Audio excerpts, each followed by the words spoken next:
الحمدللہ، آج کے اس پروگرام کا عنوان ہے آل ابراہیم 8واں حصہ۔ اعوذ باللہ من الشیطان الرجیم، بسم اللہ الرحمن الرحیم۔ الصلاۃ والسلام علیک یا سیدی یا رسول اللہ وعلی ازواجک و اصحابک و آلک یا سیدی یا حبیب اللہ۔ الحمدللہ، لاہور شہر میں آج بروز ہفتہ 15 رجب 1445 ہجری اور 27 جنوری 2024 عیسوی ہے۔ یاد رہے کہ پچھلے پروگرام میں سورۃ الاعراف کی آیت نمبر 126 کے حوالے سے اس دعا کا ذکر کیا گیا، ربنا افرغ علینا صبرا وتوفنا مسلمین، یعنی موسیٰ علیہ السلام اور ہارون علیہ السلام پر ایمان لے آنے والے وہ جادوگر جب وہ مسلمان ہو چکے تو پھر فرعون نے انہیں دھمکی دی، پھر انہوں نے رب سے اپنے لیے صبر مانگا اور مسلمان ہی فوت ہونے کی دعا مانگی۔ یعنی ان کو بھی یہ پتہ تھا کہ موسیٰ علیہ السلام مسلمان ہیں اور قوم موسیٰ بھی مسلمان ہیں، اسی لیے مسلمان ہونے والے جادوگروں نے بھی یہ کہا وَتَوَفَّنَا مُسْلِمِينَ، یعنی انہوں نے مسلمان ہونے کی دعا مانگی تھی۔ اسی دعا میں سے ایک نقطہ یہ بھی اخذ ہوتا ہے کہ وہ جو جادوگر تھے جن کی رسیاں اور لاٹھیاں سانپ بنیں اور پھر وہ بعد میں معجزہ دیکھ کر مسلمان ہو گئے، وہ جادوگر کیا حضرت موسیٰ علیہ السلام کے جسمانی بیٹے تھے؟ کیا وہ بنی میں شمار ہوتے ہیں؟ کیا وہ ذریت موسیٰ میں شمار ہوتے ہیں؟ نہیں ہوتے۔ یعنی وہ جادوگر جو مسلمان ہو گئے، نہ ان کے لیے ذریت کا لفظ بولا جا سکتا ہے، نہ ان کے لیے بنی کا لفظ بولا جا سکتا ہے۔ ہاں، چونکہ وہ موسیٰ علیہ السلام پر ایمان لے آئے تھے، اسی لیے اب ان کا شمار آل موسیٰ میں ہوگا۔ تو ذریت، بنی اور آل کا یہ فرق پچھلے پروگراموں میں بھی بیان ہو چکا، تو آج کے اس پروگرام میں مزید یہ بات کرتے ہیں کہ وہ زائونسٹ ٹولہ جو درود ابراہیمی کے حوالے سے مسلمانوں کو وسوسے دیتا ہے، اس کے لیے مزید سورۃ البقرہ میں سے چند آیات پیش کرتے ہیں کہ شاید اللہ تعالیٰ ان کے بھی دل بدل دے اور ہمیں بھی ہدایت عطا فرمائے، آمین۔ سورۃ البقرہ آیت نمبر 128 سے شروع کرتے ہیں، اور یہاں پہ دعائے ابراہیم ہے، یعنی حضرت ابراہیم علیہ السلام دعا مانگ رہے ہیں اپنے رب کی بارگاہ میں۔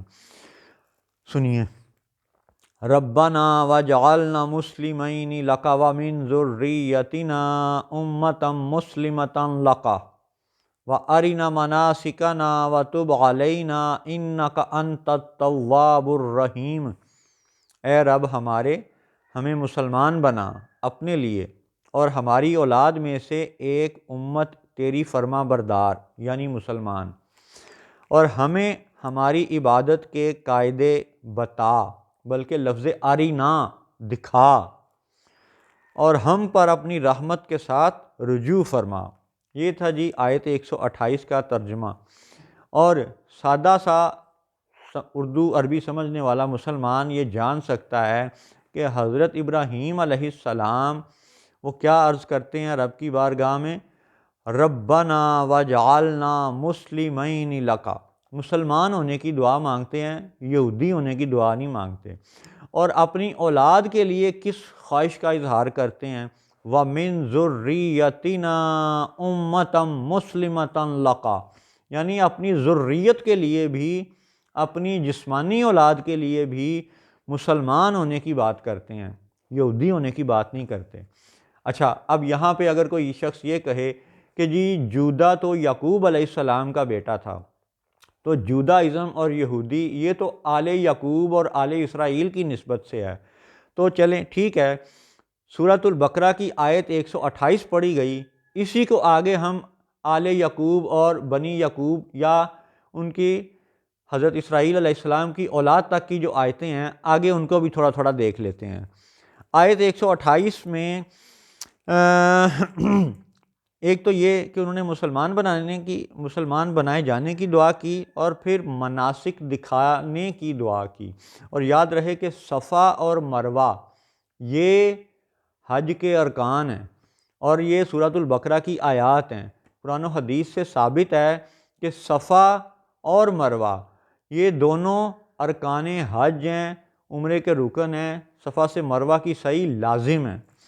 تو جب وہ سعی لازم ہے تو کیا اماں ہاجرہ رضی اللہ تعالیٰ عنہا کیا وہ خود ایک نبی ہیں؟ وہ نبی نہیں ہیں، ٹھیک ہے۔ زوجہ ہیں، اہلیہ ہیں، اہل بیت ہیں، کن کی؟ حضرت ابراہیم علیہ السلام کی۔ اور حضرت ابراہیم علیہ السلام کے مسلمان ہونے کی شان یہ ہے کہ ان کی زوجہ یعنی ان کی اہل بیت کا جو عمل ہے وہ عمرے اور حج کا تا قیامت رکن بنا دیا گیا ہے۔ تو اس سے مسلمان اور مزید کئی یعنی پہلو زیر بحث لائے جا سکتے ہیں، لیکن ابھی ہم ذریت، بنی اور آل کے حوالے سے، اولاد کے حوالے سے آگے بڑھتے ہیں۔ پھر کہ سورہ بقرہ کی آیت نمبر 129 میں حضور صلی اللہ علیہ وسلم کے حوالے سے دعائے ابراہیم کا بیان ہے کہ حضور کے لیے یعنی حضرت ابراہیم ایک ایسے نبی کے مبعوث فرمائے جانے کی دعا مانگتے ہیں کہ جو پھر ان کو یعنی کتاب دے اور حکمت بھی دے اور ان کا تزکیہ بھی کر دے۔ پھر یہ فرمایا گیا 130 نمبر آیت میں کہ حضرت ابراہیم علیہ السلام کی ملت سے منہ پھیرنے والا دل کا احمق ہے۔ یہ ان دو آیات کا سادہ سا مفہوم بیان کر دیا گیا، ٹھیک ہے۔ پھر آگے آیت نمبر 131 میں یہ فرمایا گیا اذ قال لہ ربہ اسلم قال اسلمت لرب العالمین، جب کہ اس کے رب نے فرمایا مسلمان ہو جاؤ، عرض کی کہ میں مسلمان ہوا رب العالمین کے لیے، یعنی یہاں پہ بھی یہودی ہونے کا ذکر نہیں ہے، مسلمان ہونے کا ذکر ہے۔ پھر آگے 132 نمبر آیت میں بڑی وہ کمال بات ہے کہ جس میں حضرت ابراہیم علیہ السلام اور یعقوب علیہ السلام اپنے بنی یعنی جسمانی بیٹوں کو، ٹھیک ہے، وصیت کرتے ہیں، اور وصیت کا جو انداز ہے اس کے الفاظ بڑے کمال ہیں۔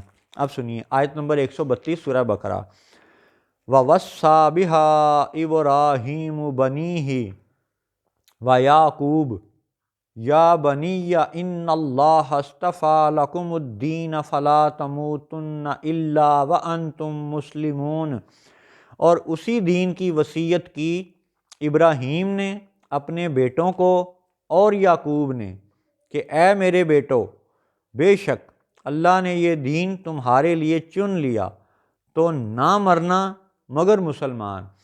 تو اب ان آیات قرآنی سے یہ ثابت ہوتا ہے کہ حضرت ابراہیم علیہ السلام، حضرت یعقوب علیہ السلام خود بھی مسلمان اور اپنی وصیت میں بیٹوں کو یہودی بننے کی نصیحت نہیں کر رہے، ٹھیک ہے، مسلمان بننے کی نصیحت کر رہے ہیں۔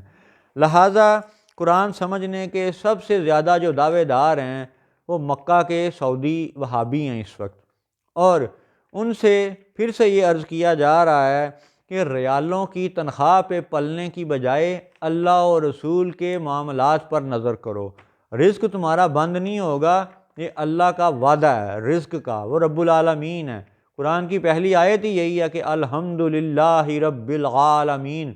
تو انشاءاللہ اللہ کے فضل سے رب ہونا اس کا، اللہ کا، یہ ثابت ہے، وہ رزق دے گا اگر تم یہودیوں کے غم میں مرنے کی بجائے قرآن و حدیث سے وفا کرو، اللہ و رسول سے وفا کرو، تو رزق تمہارا کم نہیں ہوگا، بڑھے گا۔